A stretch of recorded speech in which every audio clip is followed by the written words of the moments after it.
পরিস্থিতিতে পড়ে। এজন্য যুবকদেরকে মদ, ইয়াবা, ফেন্সিডিল, কোকেন, ড্রাগ, সাথে সাথে বিড়ি, সিগারেট, ইয়াবা, জর্দা, সাদাপাতা, গুল, এই জাতীয় মাদক দ্রব্যকে সর্বোচ্চ ত্যাগ করতে হবে যদি সফল হতে হয়। এগুলো হলো যুবকদের ধ্বংসের বড় কারখানা। আমরা গ্রামে খুব একটা টের পাই না, শহরে গেলে দেখবেন। আপনি শহরে গেলে দেখবেন যে ওই যে ফ্লাইওভারের নিচে, ব্রিজের নিচে কিছু যুবক আছে, তাদের জীবনের কোনো লক্ষ্য নাই, এই টানা খালি, এই তাদের লক্ষ্য। এই জন্য এই লোকগুলো ছিনতাই, খুন, খারাপি শুধুমাত্র নেশার জন্য এত কিছু করে, পরিবারের লোককে পর্যন্ত হত্যা করে এই নেশার অর্থ জোগানোর জন্য। তাই নেশা এই যুবকদেরকে ধ্বংসের একটা বড় কারণ। বেশি দূরে যাবেন কেন, আপনারা মাদারীপুরের লোক না? এই বছরখানি হয়েছে মাদারীপুর সরকারি কলেজের পিছনে এক ফ্ল্যাটের মধ্যে বসে যুবক আর যুবতীরা মদ পান করে সারা রাত, সকালবেলা লাশ। বেশি দূরে যাবেন কেন? তাহলে মাদকতা মানুষকে কত ভয়ঙ্কর পরিণতির দিকে নিয়ে যায়। অথচ রাসূল সাল্লাল্লাহু আলাইহি ওয়াসাল্লাম বলেছেন, যারা মদ পান করে, মাদক দ্রব্য, নেশাদার দ্রব্য পান করে, 40 দিন পর্যন্ত আর কোনো ইবাদত কবুল হবে না। ওই অবস্থায় যদি মরণ হয় তা হবে কি ভয়ঙ্কর। তাই এই মাদক দ্রব্য থেকে যুবকদেরকে, কিশোরদেরকে বেরিয়ে আসতে হবে। আচ্ছা, 2 নম্বর, জেনা থেকে তাদের নিজেদের হেফাজত করতে হবে। ব্যভিচার, বিবাহ বহির্ভূত সম্পর্ক, এই সকল অন্যায় কাজ থেকে যুবকদেরকে হেফাজতে থাকা তাদের জীবনকে সফল করার বড় মাধ্যম। এগুলো থেকে বেরিয়ে আসতে হবে। একটা দৃষ্টান্ত আমি দেই। সহিহ বুখারীতে হাদিস বর্ণিত আছে, 3 জন ব্যক্তি রাস্তা দিয়ে যাচ্ছিল, প্রচন্ড ঝড় তুফানে রাস্তায় দিয়ে চলছিল। ঝড় তুফানের কারণে তারা পাহাড়ের এক গুহার ভিতরে ঢুকেছে। উপর থেকে একটা পাথর এসে গুহা আটকায় গেছে। তখন 3 জনে বলছে, এখান থেকে বের হওয়ার কোনো রাস্তা নাই, দেখো আল্লাহ সন্তুষ্টির জন্য কেউ কোনো আমল করেছে কিনা, এই উসিলা দিলে আল্লাহর কাছ থেকে পার পাওয়া যাবে। একজন ব্যক্তি বলছে, আমার একটা আমল আছে, আমি আল্লাহর জন্য করেছি। কি? আমি আমার চাচাতো বোনকে ভালোবাসতাম, তার সাথে জেনা করতে চাইলাম। সে বলল 100 দিনার দিলে আমি রাজি আছি। 100 দিনার দিলাম। যখন জেনা শুরু করব, তখন সে বলছে, ইত্তাকিল্লাহ, আল্লাহকে ভয় করো, তুমি আমার সতীত্ব নষ্ট করো না। এই শব্দটা বলেছে, পরে লাফ দিয়ে উঠে গেছি। আমি আর জেনায় লিপ্ত হই নাই, আল্লাহর ভয়ে ফিরে এসেছিলাম। আল্লাহ, তুমি যদি জানো ওই কাজটা আমি তোমার সন্তুষ্টির জন্য করেছি, আজকে বিপদগ্রস্ত হয়েছে, তুমি আমাদেরকে বিপদ থেকে উদ্ধার করো। হাদিসের এবারত হলো, নবী সাল্লাল্লাহু আলাইহি ওয়াসাল্লাম বলেন, এই লোকটা দোয়া করার সঙ্গে সঙ্গে পাথরটা সরে গেছে। সুবহানাল্লাহ। তাহলে বোঝা যায় যুবক বয়সে জেনা থেকে বেঁচে থাকা বা অন্য বয়সে জেনা থেকে বেঁচে থাকা, এটা আল্লাহর নিকট একটা নেক আমল। এগুলো থেকে বেঁচে থাকবে যারা, তারা বিপদগ্রস্ত হয়ে আল্লাহর কাছে দোয়া করলে দোয়াও কবুল হবে। সফলতার একটা বড় মাধ্যম। অনুরূপ ভাবে শুধু যৌবন বয়স না, অনেক বৃদ্ধ মানুষরাও জেনায় লিপ্ত হয়। এই বিষয়ে কঠিন কথা আছে। রাসূল সাল্লাল্লাহু আলাইহি ওয়াসাল্লাম বলেছেন, 3 শ্রেণীর মানুষ আছে, যাদের সাথে আল্লাহ কথা বলবেন না, যাদেরকে আল্লাহ পরিশুদ্ধ করবেন না, যাদের দিকে আল্লাহ ফিরে তাকাবেন না। তাদের ভিতরে কি? 1 নম্বর হচ্ছে শাইখুন জানি, বৃদ্ধ জেনাকারী, মালিকুন কাজ্জাব, মিথ্যাবাদী রাজা, আর ওয়াইলুল মুস্তাকবির, যে গরিব হয়েও অহংকার করে। এই 3 শ্রেণীর মানুষ আল্লাহর নিকটে ভয়ঙ্কর অপরাধী। তাই বৃদ্ধ অবশ্যই জেনা থেকে বিরত থাকতে হবে। এই হাদিসে আবার আরেক জায়গায় আসছে যে 3 শ্রেণীর লোকদের সাথে আল্লাহ কথা বলবেন না, ফিরে তাকাবেন না, পবিত্র করবেন না। সাহাবীরা বলছে, এরা তো ভয়ঙ্কর শাস্তির মধ্যে আছে। আল্লাহ রাসূল, তারা কারা? তিনি বলছেন, আল মিসবিল ইজারিহি, যেই পুরুষ তার পায়জামা, প্যান্ট, লুঙ্গি, জুব্বা টাকনুর নিচে পড়ে, এ হলো ভয়ঙ্কর অপরাধী। আল্লাহ তাদেরকে কিয়ামত দিন ফিরেই তাকাবে না। তাই টাকনুর নিচে পোশাক পরা যাবে না। ওয়াল মান্নান, যারা মানুষকে উপকার করে খোটা দেয়, তাদের দিকে আল্লাহ ফিরে তাকাবেন না। ওয়াল মুনফিকু সিলআতা বিল হালিফিল কাযিব, মিথ্যা কথা বলে, মিথ্যা শপথ করে যারা ব্যবসা করে, তাদের দিকে আল্লাহ ফিরে তাকাবেন না।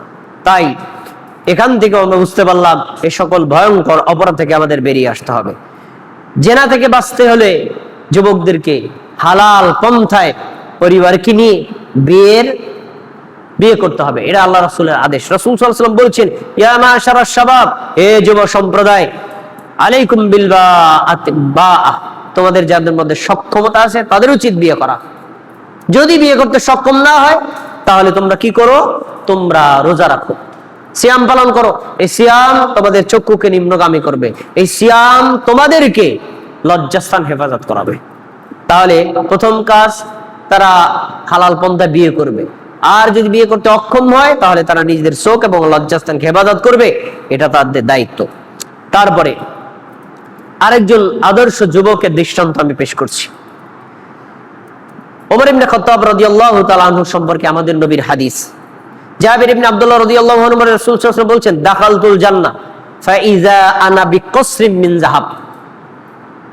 আল্লাহ আমাকে জান্নাত দেখাতে নিয়ে গেলেন, আমি জান্নাতের মধ্যে ঢুকলাম।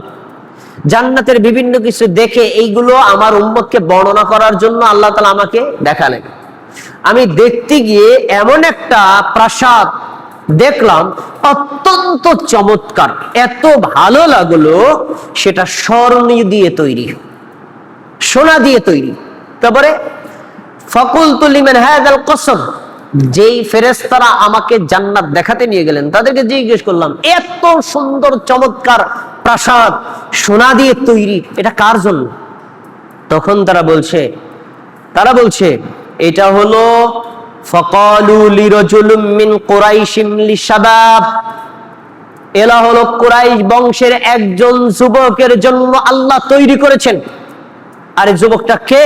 এই যুবক ওমর ইবনে খাত্তাব রাদিয়াল্লাহু আনহু, তার জন্য আল্লাহ তৈরি করেছেন। এখন আল্লাহ রাসূল সাল্লাল্লাহু আলাইহি ওয়াসাল্লাম বলছেন, ইয়া ইবনে খাত্তাব, ওমরকে বলছেন, হে ওমর শোনো, মা আলামু মিন গায়রাতিকা ওয়া আলাইকা উগারু ইয়া রাসূলুল্লাহ। ওমর, আমার মনে চাইছিল এত সুন্দর প্রাসাদ একটু ভিতরে ঢুকে দেখি, বাইরে থেকে তো দেখলাম, কিন্তু যখন শুনলাম ওমরের জন্য আল্লাহ তৈরি করেছেন, ওমরের ব্যক্তিত্বের দিকে তাকায়া, তার সম্মানের দিকে তাকায়া আমি ওই ঘরের ভিতরে ঢুকি নাই। ওমর রাদিয়াল্লাহু তাআলা আনহু রাসূল সাল্লাল্লাহু আলাইহি ওয়াসাল্লামকে কেঁদে কেঁদে বলছেন, আল্লাহর রাসূল, আমার ব্যক্তিত্ব আপনার কাছে তো কিছুই না, আমার ব্যক্তিত্বের কারণে আপনি গেলেন না, মানে আমার ব্যক্তিত্ব আপনার কাছে কিছুই না। কান্না করে বলছেন।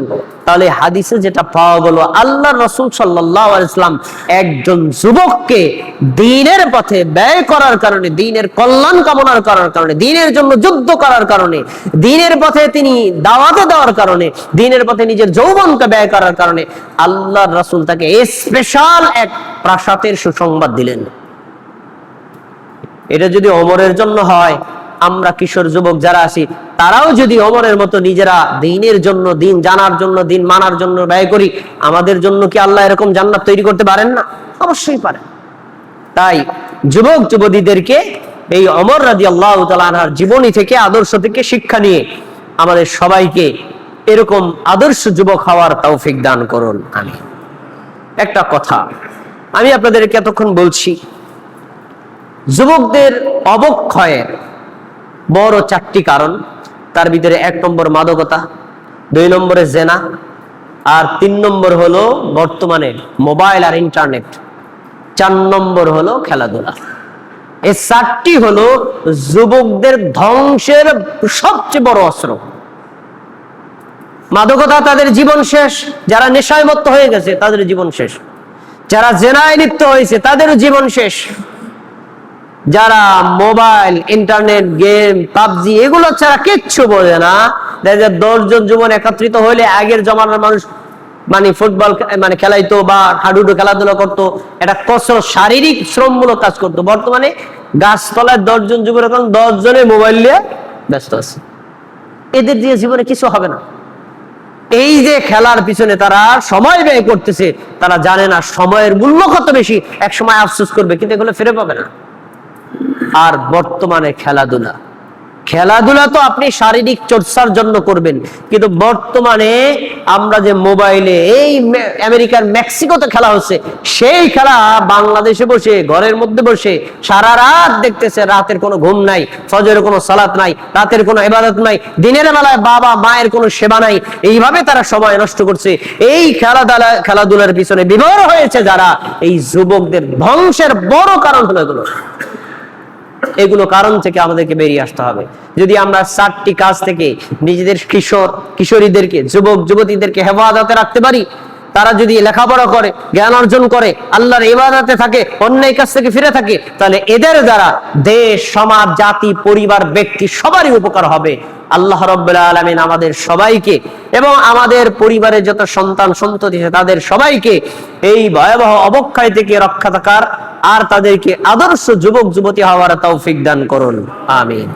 রব্বুল আলামিন আপনি আমাদের খুতবাকে কবুল করে নিন, আমাদের জুমার সালাতকে কবুল করে নিন, আমাদের সবাইকে মুমিন বান্দা বান্দী হিসেবে কবুল করুন, আমাদের সারা পৃথিবীর মুসলমানদেরকে হেফাজত করুন, সারা